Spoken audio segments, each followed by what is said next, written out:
Bonjour Geoffroy. Premier épisode sur un sujet qui me tient à cœur et que je sais qui vous tient à cœur, c'est le temps. Mhm. C'est une ressource précieuse, que ce soit dans la vie perso, dans la vie pro. On a besoin d'optimiser son temps. Euh, on va parler longuement de ça dans la grande distribution. Est-ce que tu peux d'abord te présenter, nous dire un peu qui tu es et ce que Timeskipper fait? D'accord. Bon, bonjour Jonathan. Donc je suis Geoffroy d'Argentlieu, je suis le cofondateur de Timeskipper. On a créé il y a une quinzaine d'années, une petite quinzaine d'années. Donc notre métier, c'est d'aider les enseignes à rendre utile chaque heure de travail. Et c'est un enjeu qui est devenu de plus en plus important. Il y a 15 ans, on était un peu précurseur sur ce Ouais. sujet. Et aujourd'hui, finalement, l'heure de travail est devenue rare et chère. Et c'est une variable qu'il faut bien maîtriser. Et voilà, donc on se développe quand même plus depuis quelques années. Il y a une corrélation directe avec la ressource, un sujet extrêmement clé dans la grande distribution actuellement, surtout depuis la période post-Covid. Euh, moins on a de ressources, moins on a de temps. La question maintenant, c'est qu'est-ce qu'on fait de la ressource humaine aujourd'hui en magasin pour pouvoir l'optimiser? Ça, aujourd'hui, vous aidez des magasins à identifier justement les moments perdus, à optimiser le temps justement pour l'allouer à des tâches différentes dans un magasin. Exactement. Donc notre métier, c'est d'améliorer un taux d'occupation. Ouais. Donc en fait, la première chose, pour occuper les gens, il faut savoir à quoi on les occupe. Ouais. Et pour savoir à quoi les occupe, c'est-à-dire, il y a une notion, c'est quelles tâches ils vont faire et combien vont durer ces tâches-là. Et le cœur de notre métier, c'est finalement de calculer le temps de chaque tâche, de les répartir, et puis de les allouer en fonction des compétences ou des modèles d'organisation ou des priorités du magasin. Ouais. Et puis en permanence de comparer ça avec les équipes qui sont sur place. Et ça, à la veille ou pratiquement en temps réel, enfin le jour J. Et ça permet en permanence de savoir qui est libre, qui peut aider qui, Mm. et d'utiliser finalement les heures libres pour pouvoir aider des personnes qui ont trop de travail, Ouais. ou au contraire leur rajouter finalement des tâches. Parce que comme on a eu cet instrument de mesure, on connaît le taux d'occupation, on est capable de dire, ça fait je ne sais pas combien de jours qu'on n'a pas rangé la réserve, par exemple. Et ben là, je sais que j'ai devant moi 2 heures pour pouvoir le faire. Ou je remets toujours au lendemain la formation sur les nouveaux produits Ouais. dans une équipe sur la nouvelle collection. Et ben, je vais utiliser ces 2 heures pour qu'elles soient utiles et former mes équipes. Vous arrivez à estimer justement le temps perdu, le manque à gagner aujourd'hui par magasin? Je trouve que c'est 20-30% à peu près du temps aujourd'hui qui est un peu Exactement, gaspillé, quoi. exactement. Alors, ce qu'il y a d'assez curieux, c'est que on a travaillé. En fait, d'abord, quand on parle de temps perdu, je vais dire ce que c'est. Ouais. Euh, Oui, c'est bonne la, la- remarque, la c'est vrai. première Ouais. chose, la première chose de temps perdu, ça peut être des personnes qui sont au travail et Ouais. qui finalement n'ont pas assez de volume de travail et qui ne feront rien ou qui prennent le temps de faire les choses parce que on leur a pas dit de faire quelque chose après. Donc ça, c'est ce qu'on appelle du temps disponible, on va dire. Ensuite, vous avez à l'inverse des personnes qui ont trop de travail et en fait, et dans le même temps, des personnes qui n'en ont pas assez. Et donc ça, c'est ce qu'on appelle la surcharge de travail qui aurait pu en fait être réallouée à Ouais. quelqu'un parce qu'il avait le temps de pouvoir l'effectuer. Et comme on ne le fait pas, ben, le lendemain, on va refaire le travail qu'on aurait pu faire la veille. On perd pratiquement Ouais. deux fois le temps. Ensuite, il y a la dernière nature du temps mal utilisé, c'est qu'on fait des choses qui prennent trop de temps ou qui sont inutiles. En fait, un des points majeurs dans l'approche, c'est pas forcément d'aller plus vite. On n'est pas dans des métiers où il faut faire courir les gens. L'enjeu, c'est de prendre le temps pour pas abîmer les équipes et puis bien réaliser les tâches et qu'on soit toujours disponible. Il ne faut pas oublier qu'on est un métier de commerçant Ouais. et qu'il soit toujours disponible à l'écoute du client. Et je dirais c'est son premier devoir. Donc en fait, il faut normaliser ces temps-là de manière à ce que tout le monde puisse les réaliser dans des conditions normales. Et par contre, la grande difficulté, c'est l'occupation. Et c'est le cœur de notre métier, en fait, au départ. Mais l'idée, c'est pas non plus de faire entrer les gens dans un rythme infernal. Ah, C'est-à-dire, on doit surtout pas. optimiser ce temps. En fait, c'est perdre du temps. Et en fait, surtout, c'est pas une vision long-termiste. Et, et vous cassez plusieurs choses. Vous cassez déjà les personnes, ce qui est inadmissible. Deux, vous cassez souvent une ambiance. Ouais. Et puis trois, les bons, dans ce cas, vont s'en aller. Tu as le souvenir d'un magasin où tu as fait un diagnostic qui était catastrophique? J'ai le souvenir d'un magasin où, en fait, c'était en plus quand on commençait. Et on s'était référencé dans une enseigne. Et on se retrouvait avec un des patrons d'une des marques de cette enseigne. Et on était dans son magasin. Et le premier constat au bout de 2-3 jours, c'est qu'on s'est aperçu de se dire, mais finalement, là, on se retrouve dans le cas un peu inverse de ce qu'on voit d'habitude. On s'est aperçu qu'il n'y avait pas assez de personnes dans les équipes. Et un des enjeux majeurs était de mieux utiliser, de repérer les heures disponibles. Et là, on s'est très très vite aperçu qu'en fait, il manquait 1 à 2 personnes dans chacune de ces équipes et que c'était extrêmement tendu, qu'il y avait finalement pas beaucoup de marge de liberté, que finalement beaucoup de travail revenait au manager au lieu de faire tourner son équipe. Et donc, on s'est retrouvé dans l'obligation de lui dire écoutez, nous voilà, on pense qu'il vous manque 2 personnes. Et surtout, je pense que vous risquez de perdre vos managers parce qu'en fait, ils ne font pas leur travail. Et c'est très compliqué pour eux tous les jours d'effectuer ces remplacements. Il suffit qu'en plus, non seulement vous êtes sous-staffé, et dès qu'il y a quelqu'un qui n'est pas là, ça devient terrible. Et on lui avait dit, eh bien, nous en a pris parce que 6 mois après, le manager, qui était au demeurant un très bon manager, a démissionné. Ouais. Et il nous a rappelé, il m'a dit, vous avez bien fait de me le dire.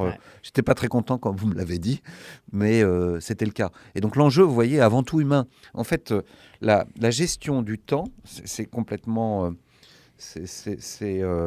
c'est complètement lié à la nature humaine. C'est-à-dire qu'en fait, c'est de l'animation managériale, entre guillemets, de tâches à effectuer, mais ces tâches, en fait, représentent du temps, et c'est ça qu'il faut comprendre.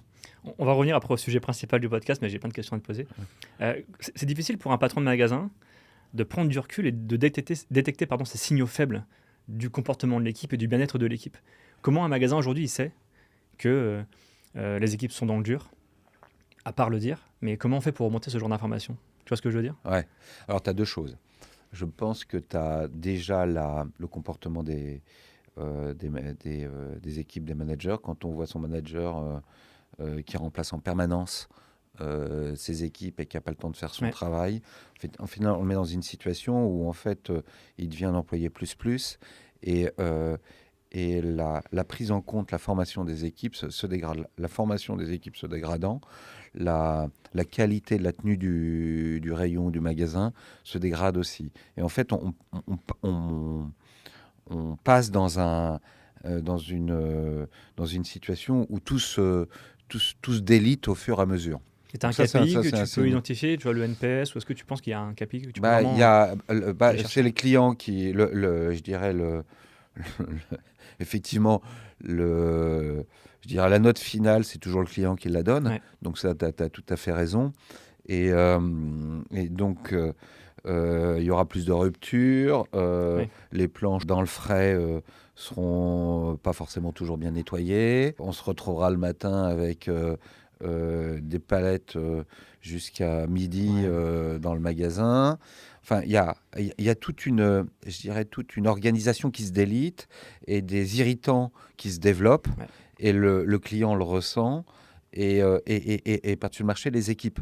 Donc, en fait, à l'inverse, quand tout va bien, c'est les équipes qui vont bien aussi.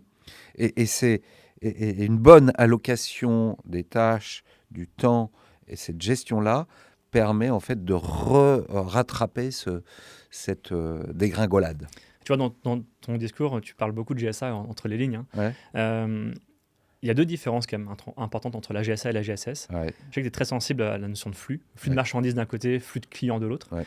Est-ce que tu peux nous expliquer un peu la différence et quelles sont les conséquences dans la perception du temps et l'organisation des équipes dans les deux entités? Oui.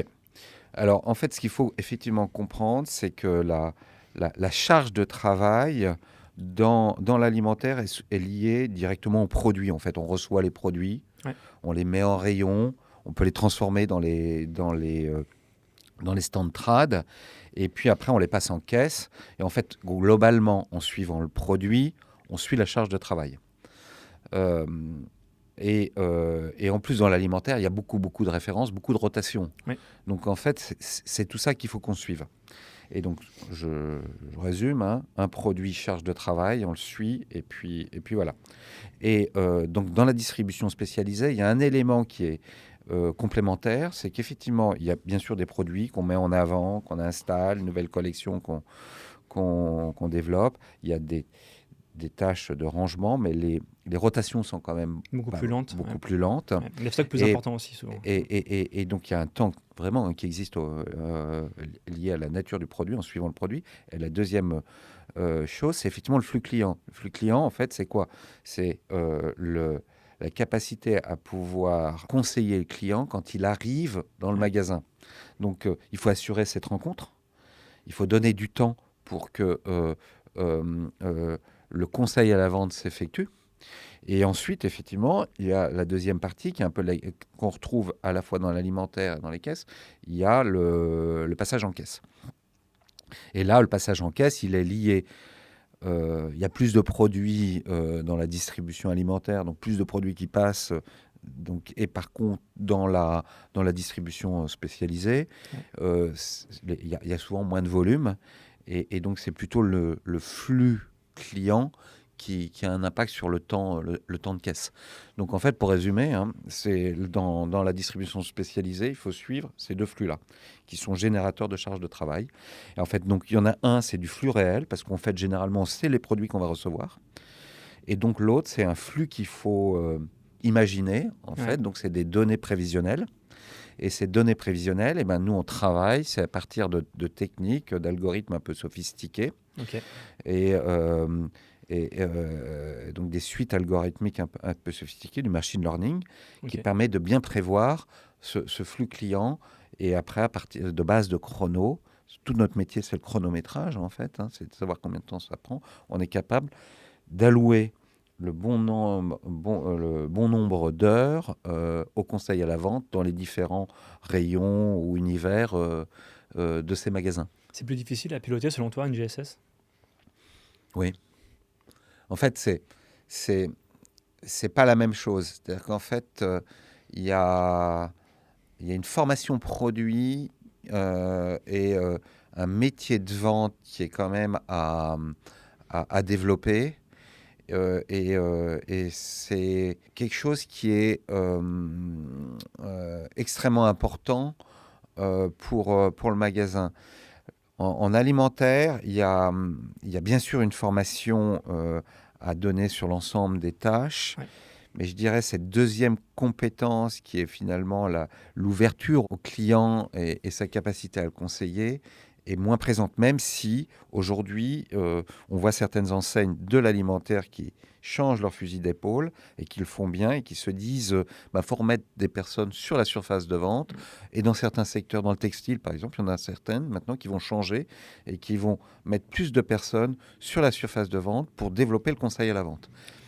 D'autant que dans la GSS, c'est un des atouts par rapport au digital, hein, notamment, le conseil. On peut trouver des conseils sur un blog, des comptes TikTok, etc., mais ça ne remplace pas le vendeur.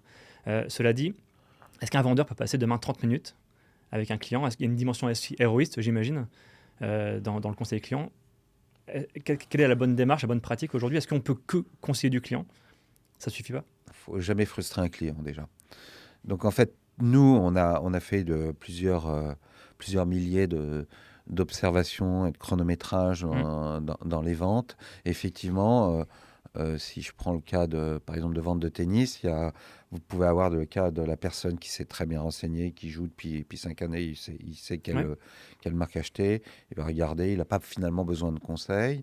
Et puis, et pour la même raquette, vous pouvez avoir Vous pouvez avoir une personne qui a besoin de se renseigner, qui n'a pas eu le temps et qui veut même en parler avec le vendeur pour savoir quelle sensation il a et qu'en fait, dans cet acte d'achat, il vit aussi une expérience à l'avance, même avant l'achat. Et donc, il faut savoir repérer en fait ces comportements-là.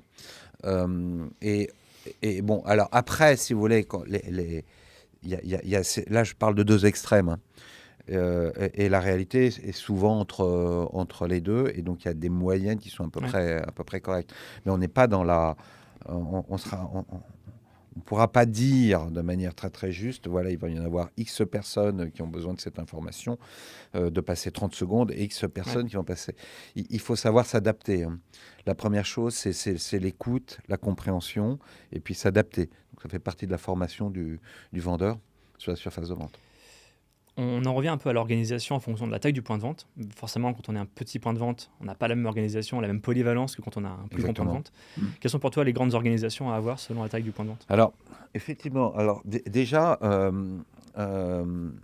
y a des points qu'il faut, si vous voulez, entre l'alimentaire et la distribution spécialisée. Je dirais que pour les petites boutiques ou petits magasins, on retrouve finalement une organisation polyvalente. Ouais. C'est-à-dire qu'en fait, tout le monde doit être capable de vendre tout, finalement, et tout le monde est capable de faire toutes les tâches, passer en caisse, ouvrir la boutique, etc. Donc, alors, avec plus ou moins des spécialités, mais finalement, cette polyvalence est presque nécessaire. D'abord, vous êtes contraint par des tranches horaires importantes à couvrir et vous ne pouvez pas avoir 10 personnes sur la surface de vente en même temps. Donc ça, généralement, on retrouve quand même cette forte polyvalence. Après, dans les magasins plus grands, avec des tailles supérieures, allez, entre 10-15 personnes, euh, il peut y avoir des spécialisations qui sont liées à la nature de l'univers qu'on est en train de vendre.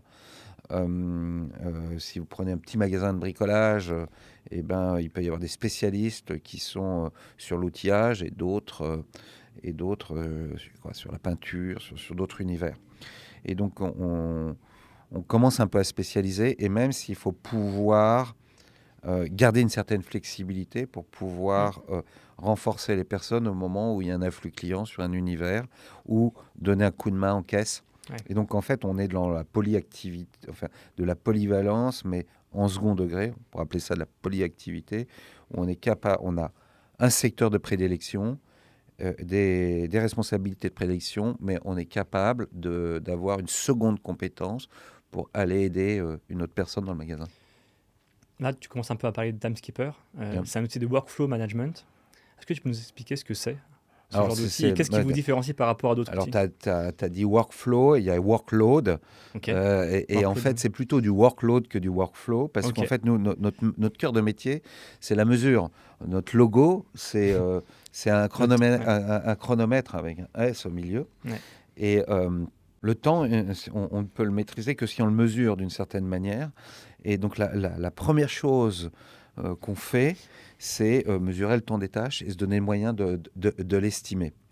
Donc ça, vous traquez le temps de chaque Voilà. Alors salarié. on récupère des données d'appro, Ok. donc de livraison, on transforme ça en temps d'installation dans la GSS, de mise en rayon dans Ok. l'alimentaire, et on traque des données de comptabilité de flux ou de données de caisse pour pouvoir calculer la charge de travail de conseil à la vente ou de caisse. Et qu'est-ce qui vous différencie d'autres outils sur le marché? Je ne sais pas s'il y en a beaucoup d'ailleurs, mais Alors, en fait, on est novateur parce qu'en fait, si vous voulez, c'est une technique qui a été introduite en fait en France, qui vient de l'automobile, ok. inspirée du lean management et qu'on a en fait, qui a été introduite par des cabinets de conseil. Des techniques de management et en fait qu'on a nous modélisé avec la très grande force, c'est que en fait on enregistre tout et aujourd'hui on a des bases de données extrêmement riches on est capable, si vous voulez, d'avoir des indicateurs, de se dire finalement de calculer l'efficacité de telle enseigne en fonction de volume de produits qu'ils reçoivent par exemple. Tu penses quoi, ça sera ma dernière question, tu penses quoi du projet Soleil ou des projets Top chez les intégrés? Bonne ou mauvaise chose? C'est pas une question piège. Hein, mais... Non, en fait, je vais te dire, nous, ce qu'on pense aujourd'hui, après 15 ans d'observation sur les opérations magasins, comment finalement on répond à une question, être le plus efficace, il y a deux choses majeures. C'est la capacité à responsabiliser les équipes sur place. Ouais. Ça, c'est le point majeur. Et le deuxième point, c'est la capacité à suivre l'exécution. Et les modèles d'organisation qu'on a essayé de chercher, séparation des tâches, etc., il peut y avoir dans certains cas une certaine efficacité, mais en fait, l'enjeu majeur, c'est plutôt, donner des outils pour rendre autonomes les équipes et le management et ses équipes, re-responsabiliser.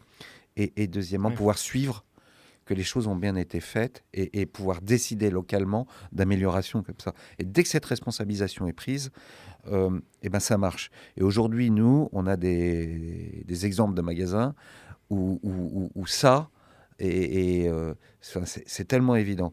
Et aujourd'hui, nous, ce qu'on pense, c'est qu'il faut revenir à ces basiques de management, mais en fait, qui libèrent les équipes, qui libèrent les énergies. Et en fait, même qui font grandir les équipes, quoi.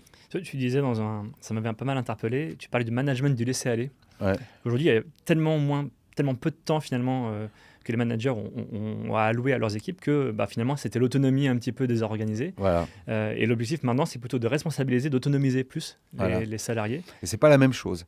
Et dans une enquête qu'on avait fait d'ailleurs ensemble, c'était assez intéressant. Ouais. C'était de se dire, mais finalement, il y avait deux choses. C'est que les équipes se sentaient finalement assez autonomes, mais pas formées. Et en fait, les managers par eux-mêmes disaient qu'ils n'avaient jamais le temps d'organiser et de pas former. Ce qui fait que finalement, en fait, c'était de la fausse autonomie. Et de la fausse autonomie, c'est qu'il n'y a pas de responsabilité. Et donc, quand on redonne un responsable et qu'on s'intéresse et qu'on dit, voilà, débrouille-toi pour faire telle et telle chose, et puis qu'on va vérifier que ça a été bien fait, et qu'au contraire, la personne dise, j'ai même une idée pour la faire mieux, et on rentre dans une démarche beaucoup plus positive et efficace. Je rebondis sur ta réponse. C'est quoi la différence entre un outil de workforce management et un outil de pilotage de charge de travail ?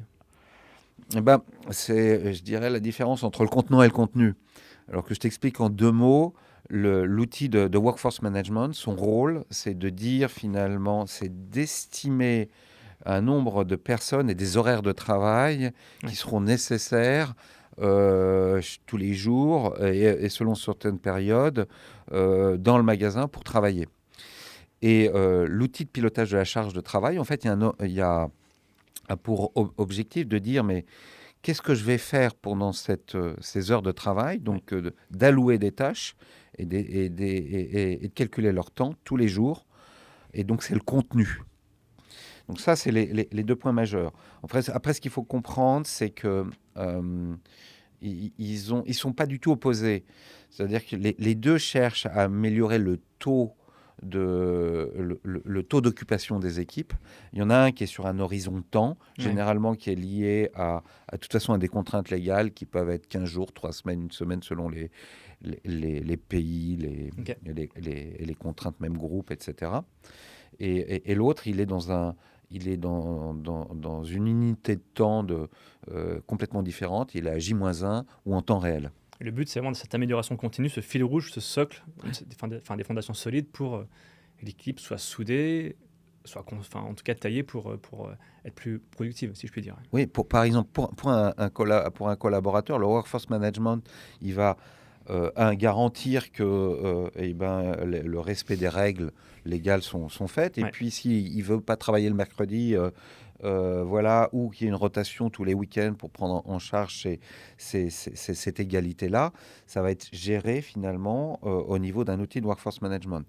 Et l'outil de TimeSkeeper, lui, est complètement différent. C'est qu'il va dire, quand tu vas être là, on va faire tel et tel type de tâches, et en fonction des derniers éléments, tu vas pouvoir aller te faire aider par quelqu'un, aller aider quelqu'un d'autre, ou au contraire être sur une tâche bien particulière qu'on n'avait pas faite à un moment donné. Ce sera le mot de la fin. Merci Geoffroy. Voilà, au revoir.